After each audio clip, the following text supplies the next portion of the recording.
interessante observarmos como há grande semelhança entre a vida de José e a vida de Jesus Cristo. Descubra comigo as 9 incríveis conexões entre José do Egito e Jesus.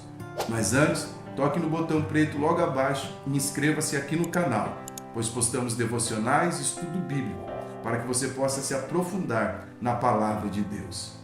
José, amado pelo pai e odiado pelos seus irmãos. Ora, Israel amava mais a José que a todos os seus filhos, porque era filho da sua velhice. Quanto ao Senhor Jesus, ele mesmo disse: o pai ama ao filho e lhe mostra tudo o que faz. O propósito de Deus a respeito de José foi revelado por meio de 2 sonhos, ambos proféticos. No primeiro sonho, ele viu durante a safra de trigo o seu feixe se levantar e ficar em pé, enquanto os feixes de seus irmãos rodeavam e inclinavam-se para o seu feixe. Os seus irmãos compreenderam o que significava aquilo e lhe disseram: reinarás com efeito sobre nós? E sobre nós dominará realmente?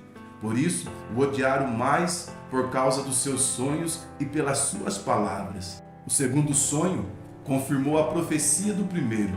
Disse-lhe José: sonhei também que o sol, a lua e 11 estrelas se inclinavam perante mim. Por isso seus irmãos lhe tinham ciúme. No caso do Senhor Jesus, os chefes religiosos revoltaram-se contra ele por causa do seu ensino. Não queriam reconhecê-lo como Messias, que veio para ser príncipe e salvador. Diz o texto bíblico: murmuravam, pois, dele os judeus, porque dissera: eu sou o pão que desceu do céu. E diziam: não é este Jesus, o filho de José? Acaso não lhe conhecemos o pai e a mãe? Como, pois, agora diz desci do céu? Por causa de inveja, eles revoltaram-se contra o Messias. Quando Jesus Cristo foi levado perante Pilatos, este sabia que por inveja o tinham entregue. Outra semelhança que encontramos é que o pai enviou o filho e ele foi rejeitado. Jacó enviou José a seus irmãos que estavam cuidando do rebanho. De longe o viram e antes que chegasse, conspiraram contra ele para matar. Gênesis 37:18 faz-nos lembrar da conspiração dos chefes religiosos para matar Jesus, que é descrita em Mateus 27, versículo 1.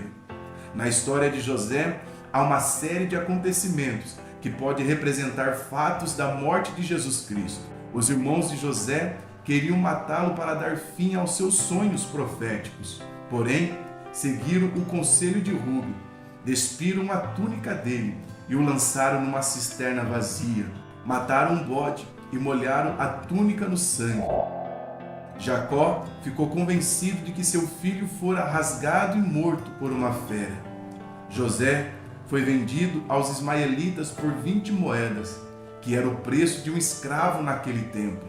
O nosso Senhor Jesus foi vendido por 30 moedas e também naquele tempo era o preço de um escravo. José foi acusado falsamente pela esposa de Potifar e injustamente condenado.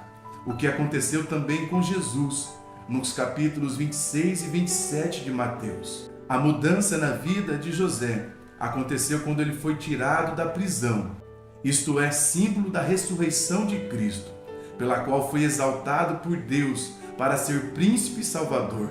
Na interpretação dos 2 sonhos de Faraó, José declarou que haveria 7 anos de fartura e depois 7 anos de muita fome. Faraó viu que José era o único homem com capacidade para administrar o país e salvar o povo. Podemos afirmar que Jesus Cristo é o único que pode administrar e governar este mundo. E um dia chegará a sua vez. Aquele que morreu e ressuscitou está exaltado para ser príncipe e salvador.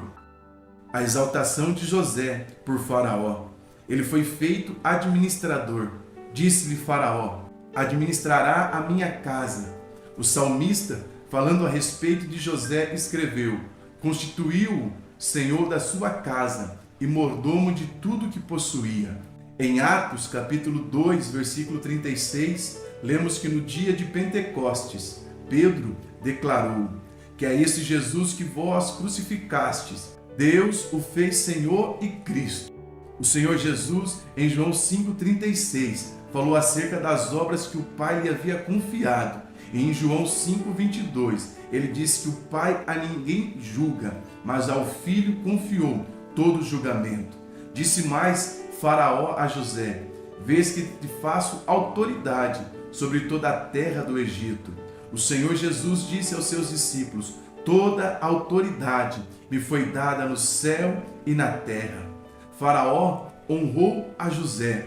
O Senhor Jesus disse: a fim de que todos honrem o Filho, de modo porque honram ao Pai. Faraó fez José subir ao seu segundo carro e clamavam diante dele: inclinai-vos. Desse modo, o constituiu sobre a terra do Egito. Em Filipenses, no capítulo 2, dos versos 9 a 11, o apóstolo Paulo escreveu: pelo que Deus também o exaltou sobremaneira e lhe deu um nome que está acima de todo nome, para que ao nome de Jesus se dobre todo o joelho, nos céus e na terra e debaixo da terra, e toda língua confesse que Jesus é o Senhor, para a glória de Deus Pai. José não somente foi feito príncipe e governador do Egito, mas tornou-se o Salvador. O trigo que José mandou guardar em celeiros durante 7 anos de fartura foi vendido nos 7 anos de fome. Portanto, durante os anos de fartura, o Egito preparou-se para enfrentar os 7 anos de fome. A fome e a morte ameaçaram os povos em redor, e mesmo o próprio povo do Egito. Faraó deu a palavra de esperança e de orientação a todos os necessitados. Ide a José, o que ele vos disser, fazei.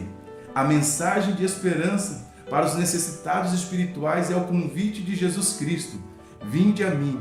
Na cruz, ele resolveu o problema do nosso pecado e agora é o Salvador. Aqui há um contraste entre José e Jesus Cristo. José vendia, enquanto nosso Senhor Jesus oferece a salvação gratuitamente. Jacó e seus filhos na terra de Canaã também ficaram ameaçados pela fome e a morte. Jacó disse aos filhos: tenho ouvido que há cereais no Egito, descei para lá e comprai-vos dele, para que vivamos e não morramos. Parece muito estranha a maneira pela qual José acolheu e tratou seus irmãos. Ele falou-lhes asperamente, acusou-os de espionagem. Ele reconheceu os seus irmãos, mas eles não o reconheceram. Eles se prostraram com o rosto em terra perante ele. Então lembrou-se José dos sonhos que tivera a respeito deles. Ao pensar no Senhor Jesus como príncipe salvador, devemos lembrar das palavras do apóstolo Pedro. Deus, porém, com a sua destra o exaltou a príncipe salvador, a fim de conceder a Israel arrependimento e a remissão dos pecados. Isto é essencial para a reconciliação com Deus. José tratou seus irmãos com dureza para produzir e provar o seu arrependimento, que é uma mudança de mente e de atitude. Os pregadores do Evangelho devem sempre ter em mente a necessidade de produzir arrependimento nos seus ouvintes. Além do arrependimento, há a necessidade do perdão do pecado. Quando José se deu a conhecer a seus irmãos, eles não lhe puderam responder porque ficaram atemorizados perante ele. Esperavam vingança, mas José queria mostrar amor e dar perdão. Naquela inesquecível reunião, choraram e José beijou a todos os seus irmãos. Foi o beijo do perdão. O arrependimento, o perdão e a reconciliação são os assuntos do Evangelho de Cristo. E na vida de José encontram-se muitas ilustrações do Evangelho de Jesus Cristo. Eu sou José e esta é a minha história.